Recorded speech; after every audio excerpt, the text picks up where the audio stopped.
Que la paix du grand Je suis soit sur chacun de vous. Donc un message à vous partager ce soir, quelqu'un qui a tenu à garder l'anonymat, et vous allez comprendre pourquoi, et qui concerne donc l'esprit de Noël. Donc Apocalypse 19:10. Alors je me prosternai à ses pieds pour l'adorer, mais lui me dit, non, attention, je suis un serviteur comme toi, et comme tes frères qui possèdent le témoignage de Yahushua, Jésus. C'est Dieu, Elohim, que tu dois adorer. Le témoignage de Yahushua, Jésus, c'est l'esprit de prophétie. Le 3 décembre 2019, donc. La parole du Seigneur des Seigneurs donnée à son enfant pour qu'il la partage avec les nations.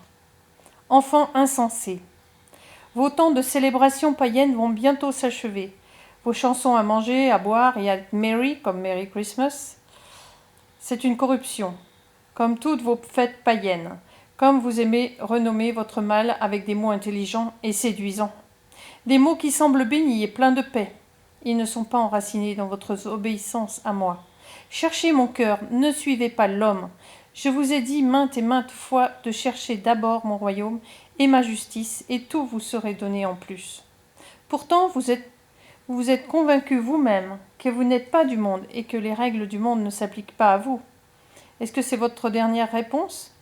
Avez-vous l'intention de dire cela lorsque vous vous présenterez devant moi en jugement ? Est-ce que c'est mon esprit qui vous conduit ou est-ce votre désir de participer aux activités du monde ? Ne vous ai-je pas dit de sortir du milieu d'elle ? Ma parole se concentre sur le retour à la réconciliation avec moi. Il ne s'agit pas là de retourner dans les voies du monde. Satan, votre ennemi, n'a pas de scrupules quant à la manière dont il va vous piéger. Ce qu'il veut, c'est remporter la victoire.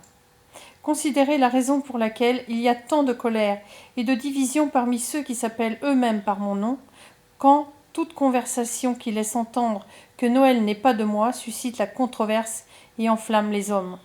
N'ai-je pas dit que le fer aiguisait le fer ? N'ai-je pas dit que ceux qui ont la sagesse et la compréhension devraient enseigner à ceux qui n'en ont pas ? Êtes-vous si enflés de connaissances et de confiance en vos raisonnements que vous ne puissiez rien apprendre de nouveau ? Que vous ne puissiez pas supporter de ne pas tout savoir ? Ma parole est pleine d'exemples de ceux qui étaient si orgueilleux qu'ils ont été abaissés par leur propre folie. Et pourtant, aujourd'hui, l'homme est plus fou et plus orgueilleux que la plupart des dirigeants du royaume, le plus mauvais du monde l'a été. Je vous le dis, vous vivez à une époque où l'homme est si rebelle que ceux qui sont morts à Sodome et Gomorrhe rougiront et seront stupéfaits. Je suis un Elohim, un Dieu de sainteté, et j'ai ordonné à mes enfants d'être saints, comme je suis saint. Veuillez lire ce message, ou veuillez l'écouter en l'occurrence ici en entier. Vos questions, vos réflexions et vos arguments seront abordés. De nombreuses heures de prière, de recherche et de rédaction ont été consacrées à ce message. Origine païenne de Noël. Si vous avez choisi de participer à la plupart des journées qui sont dites saintes, les informations suivantes sont fournies pour vous éclairer sur les secrets qui se cachent derrière vos actes. Leur véritable principe directeur. Je ne vous juge pas. Nous savons que Dieu, Elohim, est l'arbitre final, le juge de toute l'humanité, c'est lui. Les Écritures sont toutes tirées de sa parole et sont dans l'ordre tel qu'il les a dirigées. Elles s'interprètent toujours par elles-mêmes. C'est pourquoi nous devons acheter la vérité et ne pas la vendre. En d'autres termes, nous devons rechercher une question. Une fois que nous découvrons la vérité, nous devons la partager sans frais, parce que la vérité a une telle puissance et une telle signification que ce serait un acte de corruption que de la vendre. Car nous avons reçu gratuitement le plus beau des cadeaux. Le don de salut n'a pas de prix. Il n'y a pas de moyen terrestre pour le compenser. Il a été acheté pour tous sur la croix de la souffrance par le Fils de Dieu d'Élohim, le vrai Messie, par son sang à lui, son sang versé une fois pour toutes pour tous ceux qui le recevraient.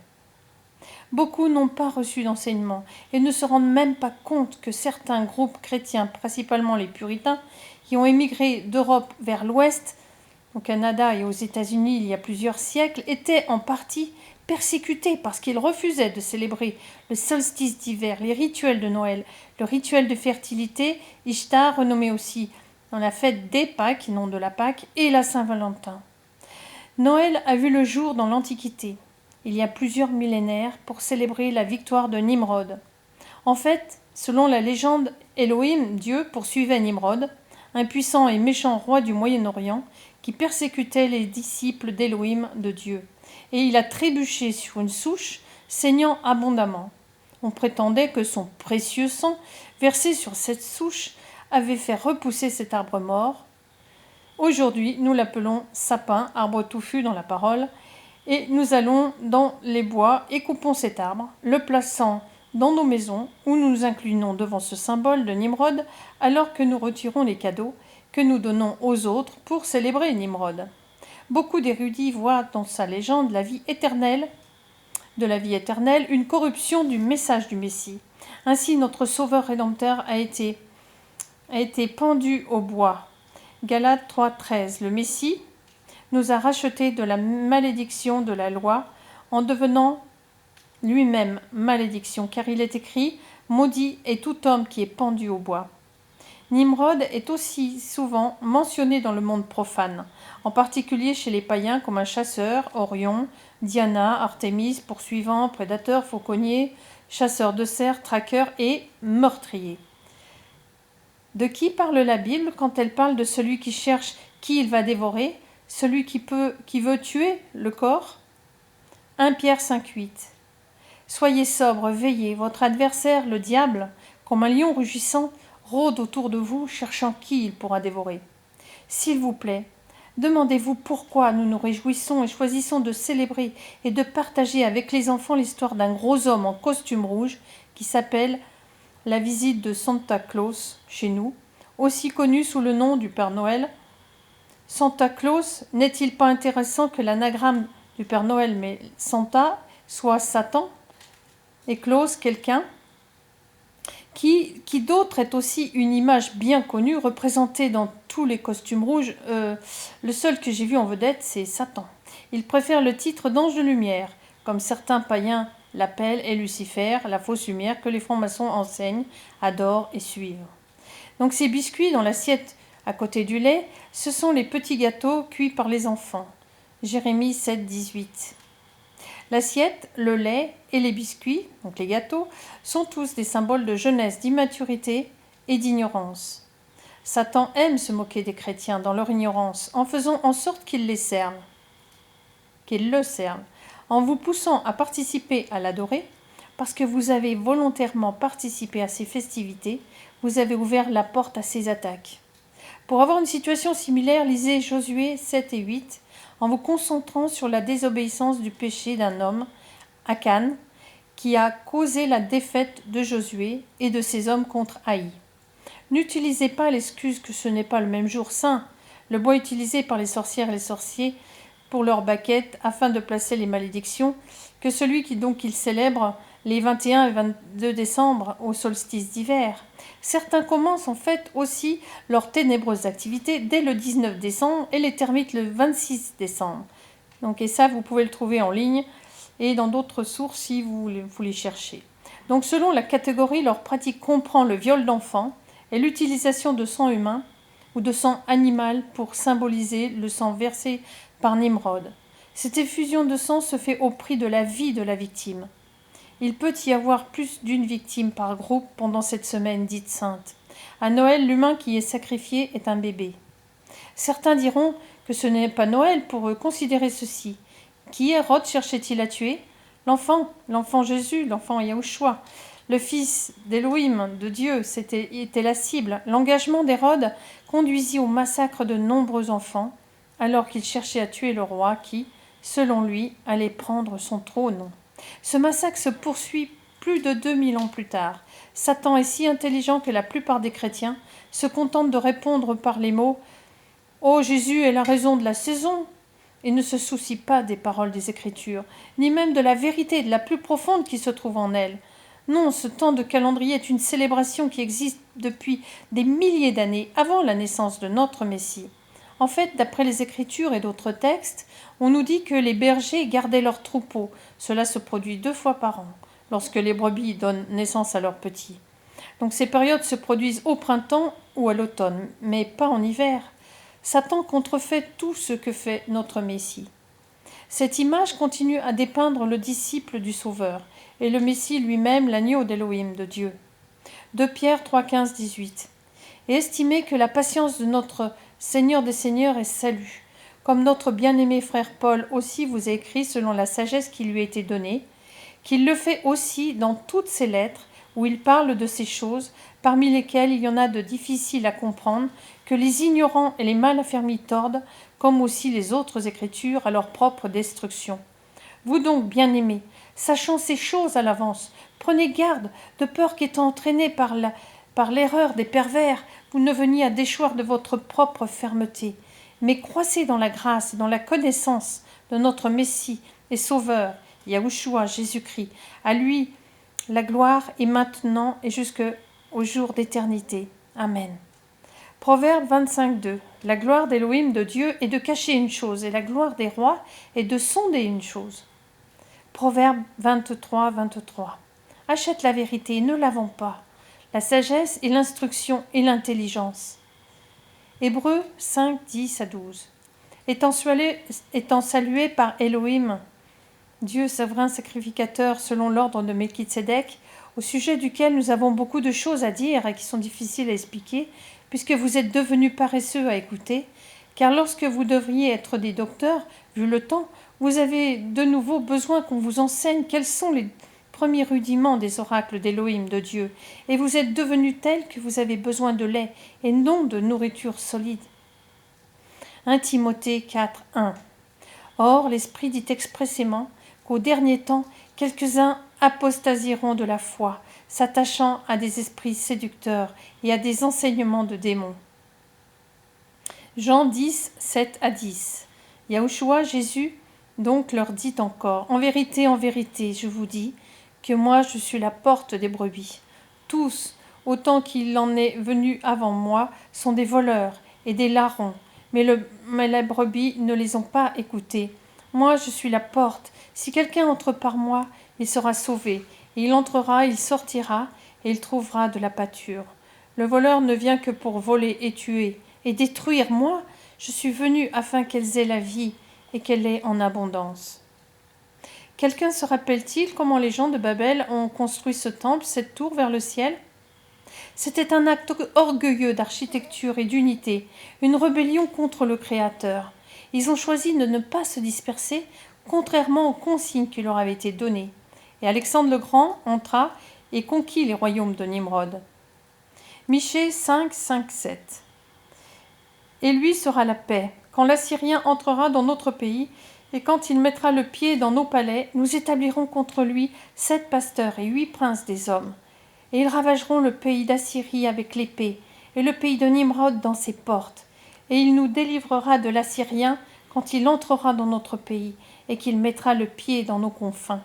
Et le résidu de Jacob sera, au milieu de beaucoup de peuples, comme une rosée de Yahuwah, l'Éternel, comme des ondées sur l'herbe, qui n'attend pas l'homme, et ne dépendent pas des fils des hommes. Il y a de très bons enseignements sur qui est le reste de Yaakov, et comment les 144 000 du livre de l'Apocalypse révèlent que ceux-ci auront un impact énorme sur nos derniers jours sur terre. J'encourage tous ceux qui lisent ces lignes, ou qui les entendent, à se renseigner à ce sujet. Deutéronome 12, 30. Prends garde à toi, de peur que tu ne sois pris au piège pour faire comme elles, après qu'elles auront été détruites devant toi, et de peur que tu ne recherches leur Dieu en disant « Comment ces nations servaient-elles leur Dieu ? Je ferai de même, moi aussi. » Romains 6, 1. Que dirons-nous donc ? Demeurerions-nous dans le péché afin que la grâce abonde ? 2 Corinthiens 5, 20. Nous sommes donc ambassadeurs pour le Messie, Elohim, Dieu, pour ainsi dire, exhortant par notre moyen, nous supplions pour le Messie, soyez réconciliés avec Elohim, avec Dieu. Deutéronome 11, 26, 28. Regarde, je mets aujourd'hui devant vous la bénédiction et la malédiction. La bénédiction si vous écoutez les commandements de l'Éternel, Yahuwah, votre Dieu Elohim, que je vous commande aujourd'hui. La malédiction si vous n'écoutez pas les commandements de l'Éternel, Yahuwah, votre Dieu Elohim, et si vous ne vous détournez du chemin que je vous commande aujourd'hui pour aller vers d'autres dieux que vous n'avez pas connus. Deutéronome 12, 3. et vous démolirez leurs autels, et vous briserez leurs statues, et vous brûlerez au feu leurs achères, et vous abattrez les images taillées de leurs dieux, et vous ferez périr leur nom de ce lieu-là. Lévitique 18:30. Et vous garderez ce que j'ai ordonné de garder, en sorte que vous ne pratiquiez pas les coutumes abominables qui se sont pratiquées avant vous. Et vous ne vous rendrez point impurs par elles. Moi, je suis l'Éternel, Yahuwah, votre Elohim, Dieu. Ézéchiel 8, 14, 18. Puis il me mena à l'entrée de la porte de la maison de Yahuwah, l'Éternel, qui est vers le nord. Et voici des femmes assises là, pleurant Tammuz. Et il me dit, as-tu vu, fils d'homme? Tu verras encore des abominations plus grandes que celles-là. Puis il me fit entrer au parvis intérieur de la maison de l'Éternel, Yahuwah, et voici, à l'entrée du temple de l'Éternel, entre le portique et l'autel, environ 25 hommes, le dos tourné vers le temple de l'Éternel, Yahuwah, et leur face vers l'Orient. Et ils se prosternaient vers l'Orient, devant le soleil. Et il me dit, as-tu vu, fils d'homme? Est-ce une chose légère à la maison de Juda, de commettre des abominations qu'il commet ici, pour qu'il remplisse encore le pays de violence, et qu'il me provoque à colère toujours de nouveau? Et voici, ils mettent le rameau à leur nez. Et moi aussi j'agirai avec fureur, mon œil n'aura point compassion, je n'épargnerai pas, et quand ils crieront à mes oreilles à haute voix, je ne les écouterai point. Jérémie 10, 2 à 16. Ainsi dit Yahuwah Elohim. N'apprenez pas le chemin des nations, ne soyez pas effrayés des signes des cieux, car les nations s'en effraient, car les statues des peuples sont vanité, car c'est un bois coupé de la forêt, façonné au ciseau par la main d'un artisan, on l'embellit avec de l'argent et de l'or, et on le fait tenir avec des clous et des marteaux, afin qu'il ne bouge pas. Et ils sont comme une colonne faite autour, ils ne parlent point, on les porte car ils ne marchent pas, ne les craignez pas, car ils ne peuvent pas faire du mal, et aussi il n'est pas en leur pouvoir de faire du bien. Nul n'est semblable à toi, ô Yahuwah éternel. Tu es grand, et ton nom est grand en force. Qui ne te craindrait, roi des nations? Car cela t'est dû, car parmi tous les sages des nations, et dans tout leur royaume, nul n'est comme toi. Mais jusqu'au dernier, ils sont stupides et fous, l'enseignement des vanités est du bois. L'argent en plaques est à portée de Tarsis, et l'or du phase, ouvrage de l'artisan et des mains du fondeur. Le bleu et la pourpre sont leurs vêtements. Ils sont tous l'ouvrage des gens de l'art. Mais Yahuwah l'Éternel, Dieu Elohim, est vérité. Lui est l'Elohim, le Dieu vivant, et le roi d'éternité. Devant son courroux, la terre est ébranlée, et les nations ne peuvent soutenir son indignation. Vous leur direz ainsi, les dieux qui n'ont pas fait les cieux et la terre, ceux-là périront de la terre et de dessous les cieux. C'est lui qui a fait la terre par sa puissance, qui a établi le monde par sa sagesse, et qui, par son intelligence, a étendu les cieux. Quand il fait retentir sa voix, il y a un tumulte d'eau dans les cieux, et il fait monter les vapeurs du bout de la terre. Il fait des éclairs pour la pluie, et de ses trésors il tire le vent. Tout homme est devenu stupide, en sorte qu'il n'a pas de connaissance. Tout fondeur a honte de l'image taillée, car son image de fonte est un mensonge. Il n'y a point de respiration en elles. Elles sont vanité, un ouvrage de déception. Elles périront au temps de leur visitation. La portion de Jacob, n'est pas comme elle, car celui qui a tout formé, et Israël est la verge de son héritage. Son nom est Yahuwah Tsebaroth, l'Éternel des armées. Deutéronome 18, 9, 14. Quand tu seras entré dans le pays que Yahuwah l'Éternel, ton Elohim, Dieu, te donne, tu n'apprendras pas à faire selon les abominations de ces nations. Il ne se trouvera pas au milieu de toi personne qui fasse passer par le feu son fils ou sa fille, ni devin qui se mêle de divination, ni pronostiqueur, ni enchanteur, ni magicien, ni sorcier, ni personne qui consulte les esprits, ni diseur de bonne aventure, ni personne qui interroge les morts. Car quiconque fait ces choses est en abomination à l'Éternel Yahuwah. Et à cause de ces abominations, Yahuwah l'Éternel, ton Elohim, Dieu, les dépossède devant toi. Tu seras parfait avec Yahuwah l'Éternel, ton Elohim, Dieu, car ces nations que tu vas déposséder écoutent les pronostiqueurs et les devins. Mais pour toi, l'Éternel, Yahuwah, ton Dieu, Elohim, ne t'a pas permis d'agir ainsi. Proverbe 6, 16, 19. L'Éternel, Yahuwah, est ces 6 choses, et il y en a 7 qui sont en abomination à son âme. Les yeux hautains, la langue fausse et les mains qui versent le sang innocent, cœur qui machine des projets d'iniquité, les pieds qui se hâtent de courir au mal, le faux témoin qui profère des mensonges et celui qui sème des querelles entre les frères. Ésaïe 29, 13. Et le Seigneur des Seigneurs dit, parce que ce peuple s'approche de moi de sa bouche, et qu'il m'honore de leurs lèvres, et que leur cœur est éloigné de moi, et que leur crainte de moi est un commandement d'homme enseigné. 1 Corinthiens 10, 14. C'est pourquoi, mes bien-aimés, fuyez l'idolâtrie. 2 Corinthiens 6, 17. C'est pourquoi, sortez du milieu d'eux, et soyez séparés, dit le Seigneur des Seigneurs. Ne touchez pas ce qui est impur, et moi, je vous recevrai. Matthieu 24, 9, 15. Alors ils vous livreront pour être affligés, ils vous feront mourir, vous serez haïs de toutes les nations à cause de mon nom. Et alors plusieurs seront scandalisés, et se livreront l'un l'autre, et se haïront l'un l'autre. Et plusieurs faux prophètes s'élèveront, et en séduiront plusieurs. Et parce que l'iniquité prévaudra, l'amour de plusieurs sera refroidi. Mais celui qui persévérera jusqu'à la fin, celui-là sera sauvé. Et cet évangile du royaume sera prêché dans la terre habitée tout entière, en témoignage à toutes les nations, et alors viendra la fin. Quand donc vous verrez l'abomination de la désolation dont il a été parlé par Daniel le prophète, établi dans le lieu saint, que celui qui lit comprenne. 1 Timothée 4, 1.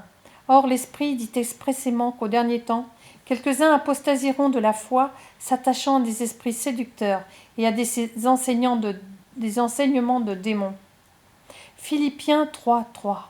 Car nous sommes la circoncision, nous qui rendons culte par l'Esprit de Dieu, le souffle d'Élohim, et qui nous glorifions dans le Messie Yahushua, le Christ Jésus, et qui n'avons pas confiance en la chair. Colossiens 2, 22. Choses qui sont toutes destinées à périr par l'usage, selon les commandements et les enseignements des hommes. Matthieu 12, 15, 9. Mais ils m'honorent en vain, enseignant comme doctrine des commandements d'hommes. Jean 4, 23, 24. Mais l'heure vient, et elle est maintenant, que les vrais adorateurs adoreront le Père en esprit et en vérité, car aussi le Père en cherche de tels qui l'adorent. Dieu Elohim est esprit, et il faut que ceux qui l'adorent en esprit et en vérité. Apocalypse 18, 4.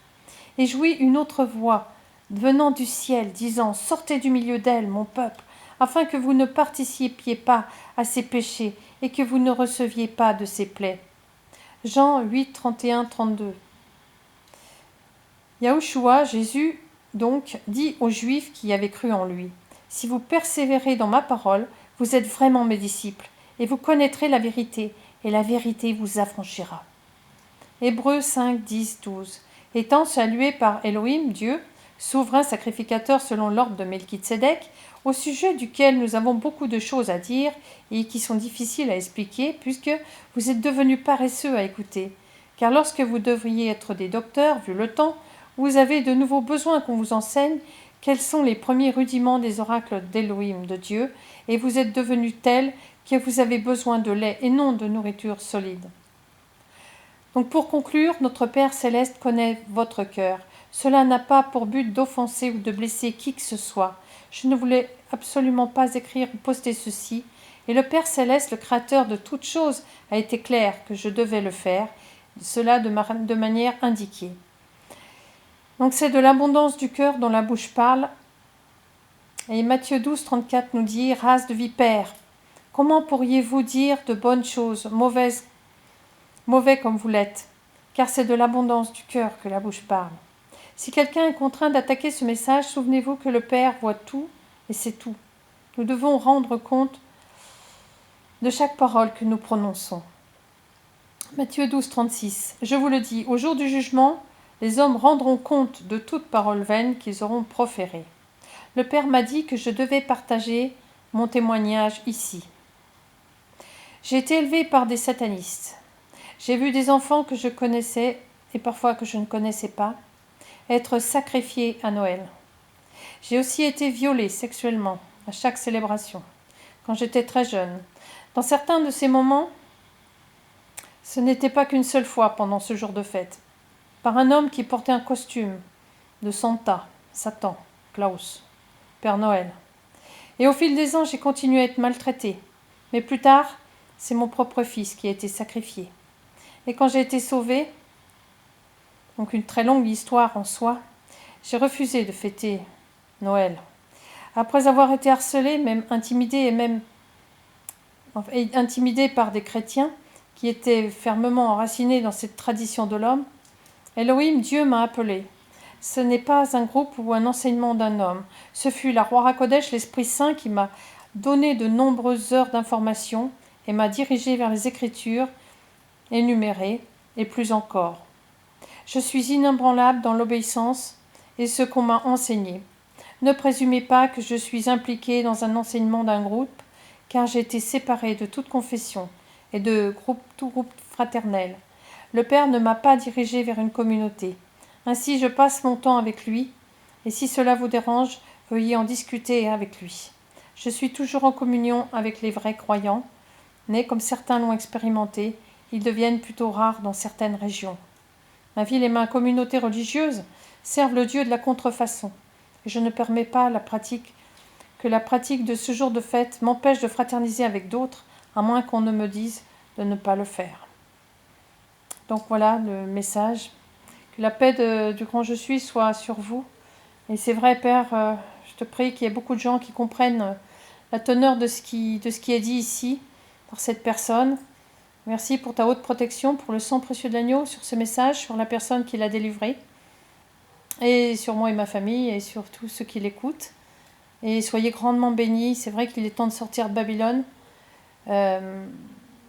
Vraiment, j'ai fait un rêve d'ailleurs que je peux vous soumettre à ce moment-là. J'ai rêvé hier matin qu'une femme en rouge, elle aussi une femme en rouge cette fois-ci, était couchée sur des morts et elle riait aux éclats. Donc je pense qu'il s'agit de la prostituée. Vous l'avez certainement compris, vous qui connaissez la parole, la prostituée, donc d'Apocalypse aussi. Alors vraiment, je pense qu'il est vraiment temps de sortir de toutes ces religions et d'aimer le Père en esprit, en vérité, par la Roi HaKodesh, le souffle de vérité qu'il a mis en nous, l'Esprit Saint, et dans le nom du Fils qui a tout donné pour nous tous, Yahushua HaMashiach. Donc je vous aime tous, soyez grandement bénis et à bientôt. Amen.